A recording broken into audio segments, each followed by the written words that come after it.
The sun was setting over station when the alarms began to scream. Captain Henry Torres was in his office drinking cold coffee when the red lights started flashing above his desk. He stood up slowly, knowing that this moment would change everything. The radar screens showed them clearly. 15 massive warships cut through space like predators moving toward helpless prey. They came from the Empire, a force that had conquered 3 entire sectors in the last 5 years. They did not negotiate. They did not retreat. They conquered and moved on to the next world. Torres walked to the observation window of the command center and looked out at the approaching ships. They were beautiful in a terrible way, all sharp angles and dark metal that seemed to swallow light. Behind those 15 warships came smaller vessels, troop transports filled with soldiers ready to fight. Torres had read the reports about tactics. They moved fast and hard, crushing resistance before it could form. "Captain Torres, we have an incoming transmission," said Lieutenant Sarah from her station. She was young, maybe 30, with black hair pulled back tight and eyes that never missed anything. Torres had trained her himself over the last 2 years, and he trusted her more than anyone else on the station. "Put it on the main screen," Torres said. The screen flickered and showed the face of a commander. His skin was gray and rough like stone, with deep lines running across his face. His eyes were large and black, and they looked at the camera with complete confidence. This was Commander 7, and he knew that he held all the power in this moment. "I am Commander 7 of the Empire," the voice came through the speakers in perfect English. "You have 2 hours to surrender this station and all human forces here. If you comply, your people will be spared. If you resist, we will destroy everything. This is not a negotiation. This is a choice between life and death." The transmission ended. Torres turned to look at his small command team.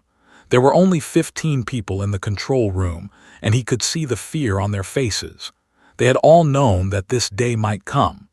Station was on the edge of human space, a place that was easy to reach but also hard to defend.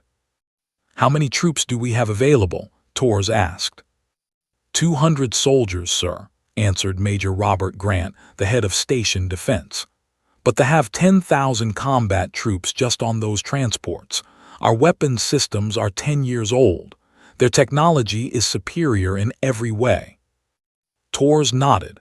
He had already known these numbers. He had run this scenario in his head 100 times since he took command of station 2 years ago. Every time the answer came out the same. They could not win a direct fight. "What about the civilians?" Torres asked. 3,341 civilians on the station right now," said Sarah. "Teachers, engineers, families, children. The evacuation zone is ready, but we only have 3 ships with enough capacity to move everyone." Torres walked back to the window and looked out at the approaching fleet. 3 ships could evacuate about 1,500 people. That meant more than half the population would still be on the station when they landed. "Can we launch evacuation ships while under attack?" he asked. "We would need cover," said Major Grant. "We would need to keep them busy long enough for the ships to get away from the station and jump to hyperspace." Torres understood what that meant. Someone would have to stand and fight. Someone would have to hold the line long enough for the evacuation ships to escape. Someone would probably die doing it. He made his decision. "Order immediate evacuation of all non-military personnel," Torres said. "Get those 3 ships ready to launch. I want every civilian prepared to leave in the next 90 minutes. Sarah, prepare our defense grid. I know we cannot win against the military, but we can make them work for every meter of this station." "Captain," Major Grant said slowly, "you are not going to surrender." "No," Torres said, "we are not going to surrender." The command room fell silent. Everyone understood what this meant. They were choosing to fight an enemy that was larger, faster, stronger, and better equipped. By every military standard, this decision was insane. But Torres had not become a military officer because he believed in giving up. He had not spent 15 years serving in the military by accepting defeat. He had come to station because he believed that humans were worth protecting, that sometimes the fight that mattered most was the one you could not win on paper. "Sarah, send a message to the commander," Tors said. "Tell him we refuse to surrender." "Captain," Sarah looked uncertain. "Send it," Tors repeated. Sarah typed the message quickly. It was simple and direct. The human forces at station would not surrender. They would defend their station and their people. The transmission went out across space to the approaching fleet. Tors watched the radar screens as the enemy ships moved closer. They would reach orbit in minutes. "All stations, this is the captain," Tors said, speaking to every soldier and crew member on the station through the communication system. "We have chosen to fight. We know that we are small and our technology is not as advanced as our enemies, but I need every one of you to remember why we are here. We are here to protect 3,000 civilians. We are here to buy time. We are here to show the galaxy that humanity does not surrender when the stakes are high." Around the station, soldiers moved into position. They took weapons that were decades old compared to weapons. They checked communication systems that were slower and less reliable than the enemy systems. They prepared to stand against a force that had never lost a battle. Tors walked to the tactical map and stared at the display. The ships were now in orbit. He could see them positioning themselves above different sections of the station. They were preparing to attack. In 90 minutes, the first evacuation ship launched. 200 civilians climbed aboard and the ship pulled away from the station. It was going to be close. It was going to be hard. Some people might not make it. But they were going to try. Tors gripped the edge of the command station and waited for them to begin their assault. He did not know if he would survive this day. He did not know if any of his soldiers would survive. But he knew one thing with complete certainty. Humanity would not go quietly into the night. Humanity would stand. Humanity would fight. And they would learn why. The landing craft descended from the sky like metal fists dropping from a closed hand. They came down fast and hard, hitting the ground around station with explosive force. Dust and smoke rose up, and within seconds, thousands of alien soldiers began pouring out of the transport ships. Commander stood in the command center of his main warship and watched the assault unfold on the screens before him. He had seen this same pattern play out 18 times before. An enemy force would resist for a brief moment, and then it would break. The weak always broke when they faced true power. The soldiers moved toward the station's outer perimeter in perfect formation. They wore armor that could withstand most conventional weapons. They carried guns that fired energy bolts instead of bullets. Their training was flawless because they had conquered every enemy they had ever faced. But they did not know station the way humans knew it. Captain Tors had ordered his soldiers to abandon the outer defenses and fall back to the inner rings of the station. This was not retreat. This was strategy. The expected frontal resistance, expected soldiers standing in fixed positions waiting to be overcome. Instead, they found empty corridors and silent hallways. Private David Hayes led a team of 6 soldiers through the service tunnels that ran beneath the main station. These tunnels were narrow and dark, and they made no sense to the tactical computers. The aliens preferred open spaces where they could use their superior firepower. In these tight corridors, advantages shifted. Hayes was 28 years old and had grown up in farming communities on Earth. He knew about patience. He knew about work. He knew about doing what needed to be done even when the odds seemed impossible. Right now, he and his team were moving toward the landing zone with enough explosives to damage the primary troop transport. "Everyone in position?" he asked through the communication headset. The answers came back quickly. 5 soldiers confirmed they were ready. Hayes moved forward and looked around the corner of the corridor. He could see the soldiers moving through the main station above them. He could hear their heavy boots hitting the ground. They sounded like machines, not living things. He triggered the detonator. The explosion ripped through the troop transport, tearing a hole in the side of the ship. Soldiers began to panic. This was not supposed to happen. They were not supposed to lose equipment, not supposed to face ambush tactics in the first few minutes of combat. "Move back to position 2, Hayes said to his team, quickly. They ran through the service tunnels, moving like ghosts through the station. Behind them, they began to adapt. They started checking for hidden passages and secondary routes, but adapting took time, and time was what Captain Torres was buying with these small attacks. In another section of the station, Lieutenant Sarah was coordinating a different strategy. She had positioned soldiers at choke points where they would be forced to move through narrow passages. She had rigged the walls with charges that would bring sections of the corridor down on enemy forces. They entered the corridor without hesitation, still thinking this would be an easy victory. They did not understand that humans were not trying to win. Humans were trying to survive long enough for the evacuation ships to escape. The charges on the walls detonated, and sections of the corridor collapsed inward. Soldiers screamed as the ceiling came down on them.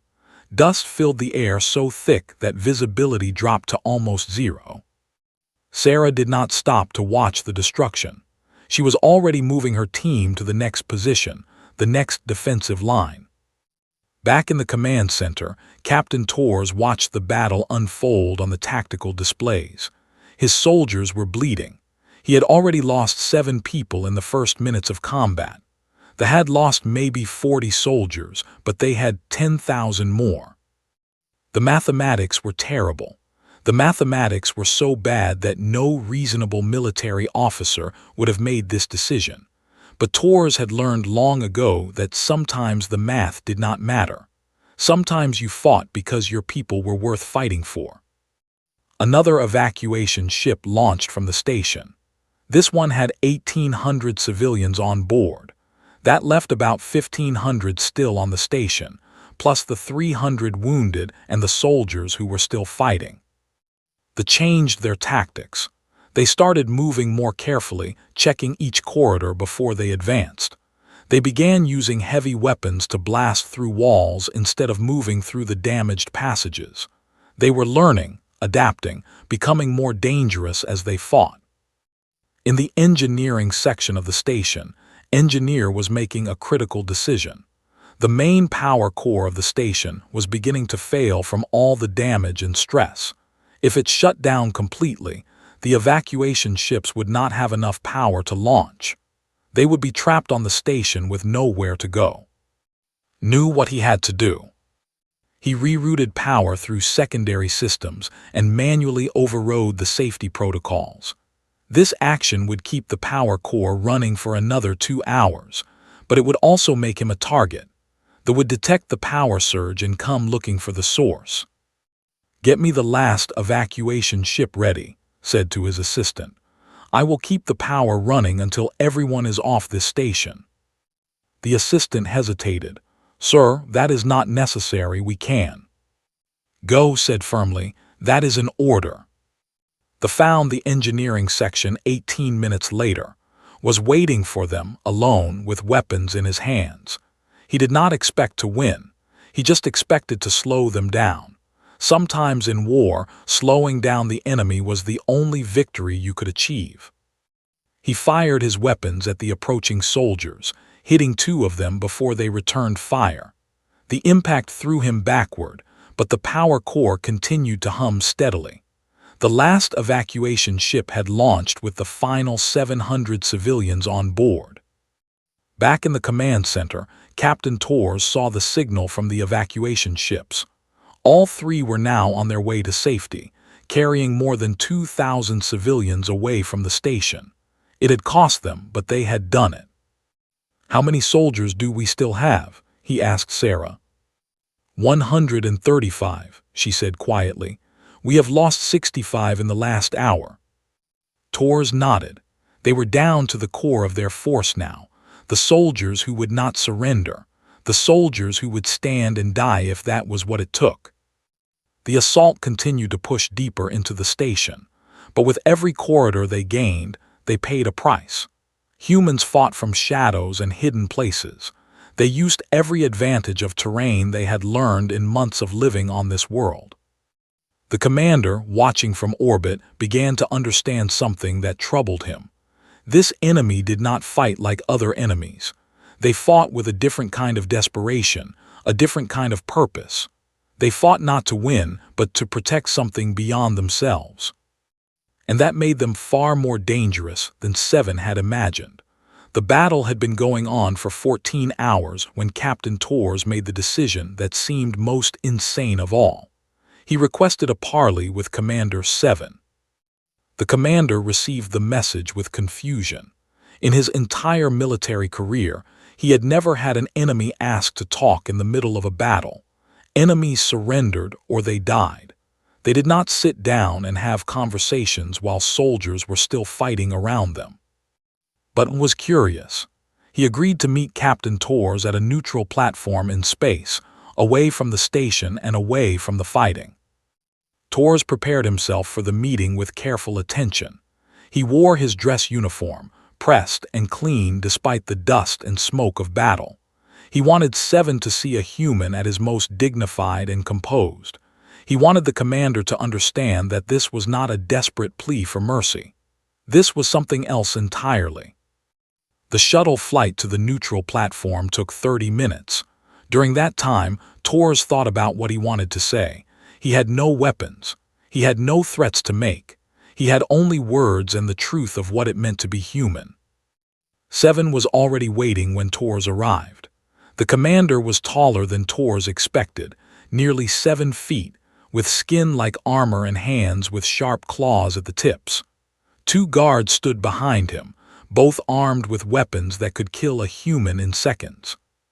Torres walked forward and extended his hand in the human gesture of greeting, looked at the outstretched hand with something like confusion, then grasped it. The grip was strong enough to crush bone, but Torres did not flinch. "Thank you for meeting with me," Torres said calmly. "I know you have little reason to trust a human." "I agreed to this meeting out of curiosity," said. His voice was deep and resonated like stone grinding against stone. "Your species shows unusual stubbornness. I have crushed 17 other worlds in the last 5 years. None of them fought this way." "That is what I came to explain," Torres said. "You are treating this battle like all your other battles, but humans are different from the enemies you have faced before." Seven gestured for Torres to sit. A simple table appeared between them, and both men took seats. The platform was completely empty except for the 2 of them and the guards. "Explain," the commander said. Torres took a breath and began to speak. "Earth, my home world, is different from any planet you have conquered. It is a harsh place. The weather can kill you. The animals can kill you. The land itself tries to destroy anything that lives on it. Humans evolved in this harsh environment, and it changed something in us. Environmental pressure has shaped many species," said. "It is not unique." "But humans responded differently," Torres continued. "We could not outrun predators because we are not fast. We could not hide because we are not small. We could not fight with teeth and claws because we are not strong. So we did something else. We learned to protect each other. We learned to work together. We learned that a group of humans working as one is stronger than any individual could ever be." Seven listened without interrupting. "You expect soldiers to follow orders because they fear punishment or desire advancement," Torres said. "But humans follow orders for a different reason. We follow them because we know that our actions protect someone we care about. My soldiers today are not fighting for glory or advancement. They are fighting because they know that their sacrifice gives 2,000 civilians a chance to live." The commander leaned back in his chair. "This explains their behavior, but it does not change the outcome. You cannot defeat the Empire with just motivation." "I know," Torres said simply. "We cannot defeat you. We will lose this battle. Many of my soldiers will die today. But let me ask you something, Commander. How many soldiers have you lost?" Seven did not answer immediately. He turned away and looked out at the stars beyond the platform. 1,237, he said finally. Tors felt shock run through him. He had not expected such a high number. They were supposed to be the superior force. They were supposed to be the ones with the technological advantage. And I am fighting 130 soldiers with weapons from a decade ago, Tors said. You have 10,000 soldiers and the most advanced weapons in this sector, and you have lost more soldiers to 130 humans than you lost in 3 entire worlds you conquered before this. Do you know why? Because you are using guerrilla tactics, said. Because you know the station better than my forces do. No, Tors said. It is because my soldiers are willing to die. Your soldiers are trained to win, but my soldiers are trained to protect.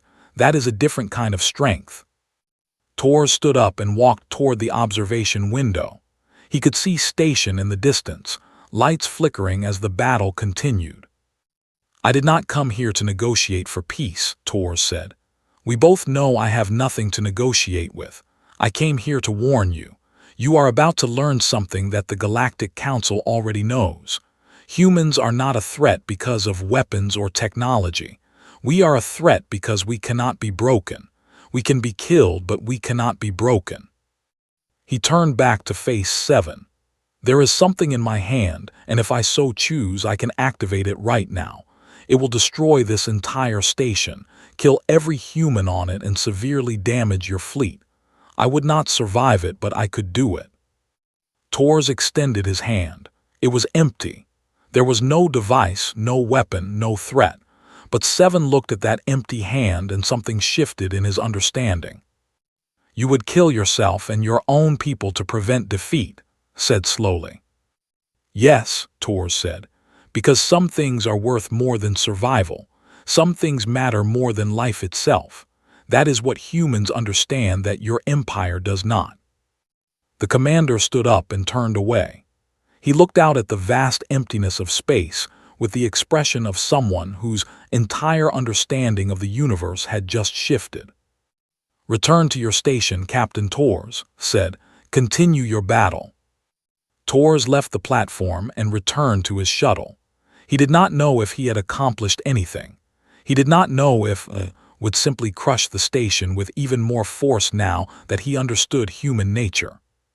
But what Tors had done was more important than any battle. He had looked the enemy in the eye and told the truth. He had shown 7 that humans were not just another conquered species. Humans were something the galaxy had never truly understood. Back on station, the battle continued. Human soldiers fought and died. Soldiers advanced and sustained casualties. Neither side could predict what would happen next. All anyone knew was that the battle had become something more than a simple military conflict. It had become a test of what humanity truly was. The message from the Galactic Council reached Commander 7 while he was still in orbit above station. His second officer brought the communication directly to him, and 7 read it with increasing tension in his jaw. The Council was ordering him to cease the attack immediately. More than that, they were informing him that his assault on station was unauthorized and violated 7 different interstellar agreements. The Empire would face serious consequences. The Council was sending warships to enforce the withdrawal order. 7 understood immediately what this meant. His superiors in the military had not approved this attack. He had acted on his own, believing the victory would be so quick and decisive that no one would question his actions. But victory had not come quickly. The humans had fought harder than any enemy that had ever faced.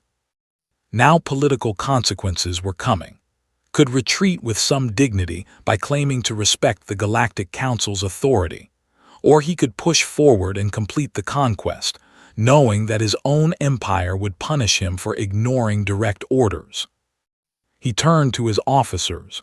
What is the status of the battle on the station? We control 70% of the facility, reported his tactical officer. But the human resistance is still active in the central sectors. They are using the station's infrastructure against us. We estimate 2 more hours before complete station capture. 2 hours. After that, station would be completely under control, and the human resistance would be ended. But if he continued the assault, the Council's fleet would arrive and find him in direct violation of their orders.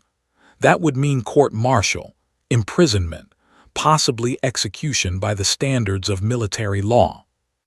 Seven thought about Captain Tor's words. Some things matter more than life itself. Down on the station, the fighting had become desperate. Private David Hayes was moving through the corridors with only 3 soldiers left from his original team of 6. They had lost 2 people in an ambush and another in a frontal assault against soldiers. Hayes knew that the situation was becoming impossible. They had adapted their tactics. They were moving more slowly but more carefully, checking each corridor before they advanced. They were learning how to fight humans. But Hayes also knew that the evacuation ships had escaped. More than 2,000 civilians were safe. That knowledge gave him strength even as the reality of defeat became clearer with each passing minute.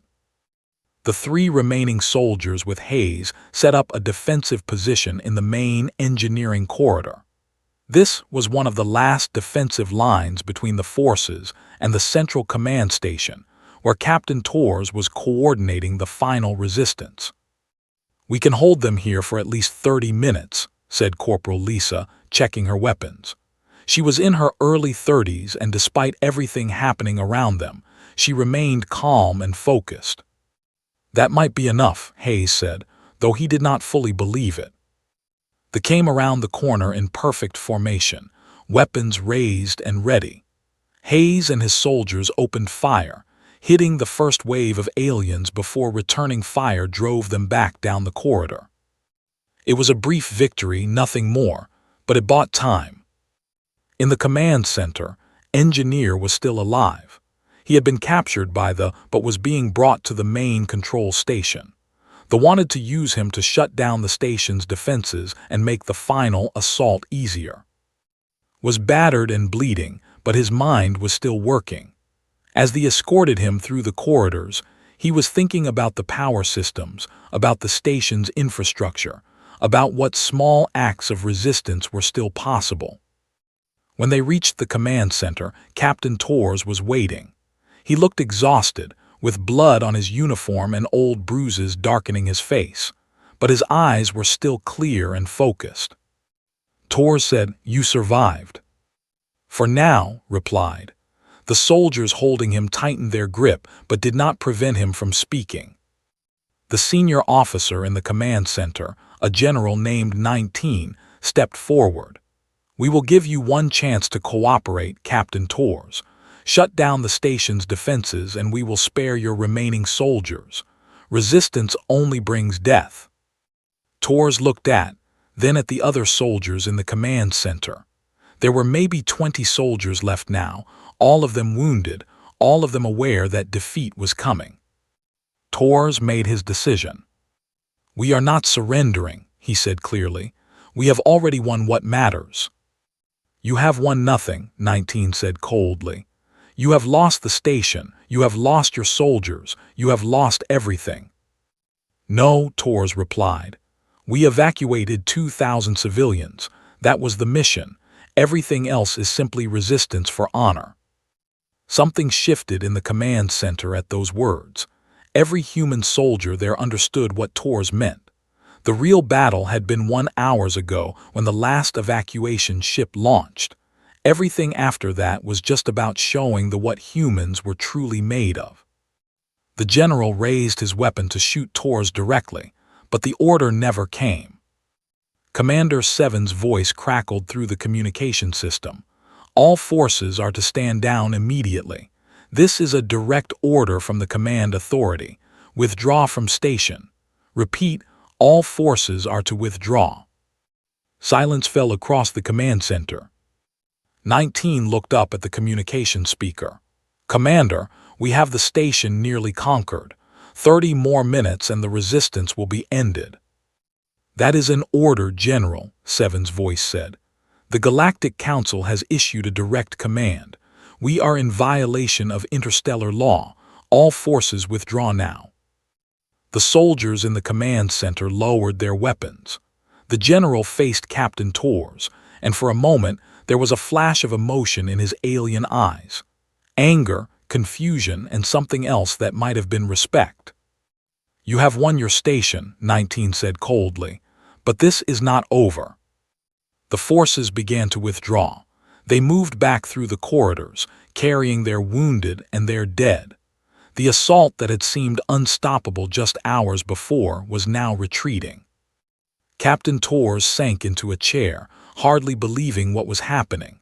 Around the command center, wounded soldiers began to stand up, hardly daring to hope. Gripped Torres' shoulder. "We did it, Captain, we held." Torres looked at the tactical displays showing forces withdrawing from the station. 2,000 civilians had escaped. 130 soldiers had faced 10,000 enemies. And somehow, against every calculation, humanity had stood the line. Torres also knew something that most of his soldiers did not yet understand. This victory was about to become something much larger than a single battle on a single station. This fight was about to change how the entire galaxy saw humanity. 3 months after the From Station, the Galactic Council convened in their Great Hall on the central world of Major. Thousands of representatives from 100 different species gathered to hear testimony about what had happened at the distant station. The message from Station had spread across known space like fire racing through dry grass. A small human garrison had held against an invasion force that outnumbered them by more than 100 to 1. They had fought with weapons that were inferior in every measurable way, and somehow they had survived. Commander stood before the council for his testimony. He knew that this moment would define the rest of his life. Court-martial awaited him regardless of what he said, but he had made peace with that knowledge. "I came to Station expecting to complete a conquest in 4 hours, told the assembled council members. I had 10,000 soldiers, I had warships, I had every advantage of technology and numbers. Captain Torres had 130 soldiers and weapons that were decades old." The council listened in complete silence. "What I discovered," Seven continued, "is that I have been fighting the wrong war my entire military career. The Empire measures strength in weapons and numbers, but there is a strength that transcends technology. There is a strength that comes from being willing to die for something beyond yourself." He paused and looked directly at the assembled representatives. The humans at Station did not fight to win. They fought to protect their civilians. That distinction matters more than any military academy could teach. Those humans were willing to die not for glory or advancement, but because some things matter more than life itself. That is a strength that no amount of superior technology can overcome. The council murmured among themselves. An ambassador raised his hand. "Are you suggesting that humans are militarily superior to the Empire?" "No," said. "I am suggesting that humans possess a quality that most civilizations have lost or never had. They possess the ability to care for others more than themselves. That makes them the most dangerous enemy I have ever faced." The council voted unanimously to invite Earth's representatives to address the assembly. 2 weeks later, Captain Henry Torres stood in that same great hall, looking out at representatives of 100 different species. Torres had been promoted to admiral by the human government, but he wore his captain's rank for this address. He wanted the council to remember that he was a military officer, not a politician. He wanted them to understand that everything he was about to say came from someone who had stood on the edge of death and come back. "I am not here to demand reparations or military advantage," Torres began. "I am here to tell you what humanity is and what we will become." He walked across the floor of the assembly, making sure that every representative could see his eyes. "Humanity is not the strongest species in this galaxy. We are not the fastest or the most technologically advanced. We are fragile creatures who need constant supplies of water and food and sleep. Our bodies break easily. Our lives are short compared to most of you. Tors stopped in the center of the chamber. But humanity is willing to stand when no one else can stand. Humanity is willing to protect the weak. Humanity is willing to sacrifice everything for people we love. And if you combine all those qualities into a single force, you get something that you have not seen before in this galaxy. He raised his voice so that it echoed through the great hall. Humanity will be the galaxy's final line of defense, not because we want dominion or power, but because we will be the ones who stand when everyone else retreats. We will be the ones who hold the line. We will be the ones who refuse to surrender when surrender seems like the only option. The council chamber erupted in noise. Some species cheered. Some voices rose in anger and doubt. Some remained silent, considering the implications of what Tors was saying. But the message had been delivered. Within months, Earth established formal diplomatic relations with the Galactic Council. Humanity joined the community of spacefaring civilizations not as conquerors, but as defenders. Military academies on 100 worlds began studying the Battle of Station, trying to understand how 130 soldiers had held against 10,000 enemies. The answer always came back to the same thing. The humans were protecting their people. They would not surrender. They could not be broken. Private David Hayes returned to Earth and was honored as a hero. He did not feel like a hero. He felt like a soldier who had done his job, but he understood that symbols mattered. He became a symbol of human courage. Engineer recovered from his wounds and was offered positions at the greatest research institutions in human space. He declined them all and returned to Station to help rebuild. He believed that the station had to be restored as a symbol of what humanity could achieve. Lieutenant Sarah was promoted to the rank of general and became the first human representative to the Galactic Military Council. She spent her career teaching other species that human soldiers were not fearless. They were afraid just like every other creature, but they did their duty even when they were afraid. Captain Henry Tors lived to see Station rebuilt and expanded. A new academy was built there, dedicated to teaching the principles of human military defense to students from species across known space. Young aliens came to learn about humanity and left with a deep understanding that there were limits to technology, limits to numbers, and limits to pure military power. Commander was court-martialed by the Empire as expected, but something unexpected happened. The military structure fractured. Young officers and soldiers began to question whether the old ways of measuring strength through conquest and domination were truly superior to what they had witnessed at Station. Spent his final years writing a book that became required reading throughout the military. It described in detail everything he had learned about human nature and human capability. He died at an advanced age, knowing that his final accomplishment might be more important than all his conquests had been. Years passed, decades passed. Station became the most important symbol in human space. It represented the moment when humanity had revealed its true nature to the galaxy. Not a species bent on conquest, but a species willing to protect others at any cost. On the anniversary of the battle, thousands of people from different species gathered at Station for a commemoration ceremony. A monument was erected with the names of every human who died defending the station. 73 names were inscribed on the stone. Captain Henry Tors, old now and retired, stood before the monument with Engineer and Lieutenant Sarah. They were the last of the commanders who had survived that terrible day. "We bought time," Tors said quietly, reading the names on the monument. "That is all we did. We bought time for 2,000 people to escape." "But in doing so," Sarah replied, "we taught the galaxy what humanity is. We showed them that humans are not to be underestimated. We showed them that we are not just another species to be conquered." They stood together in silence, remembering the soldiers whose names were carved in stone. They remembered Hayes and all the others who had fought that day.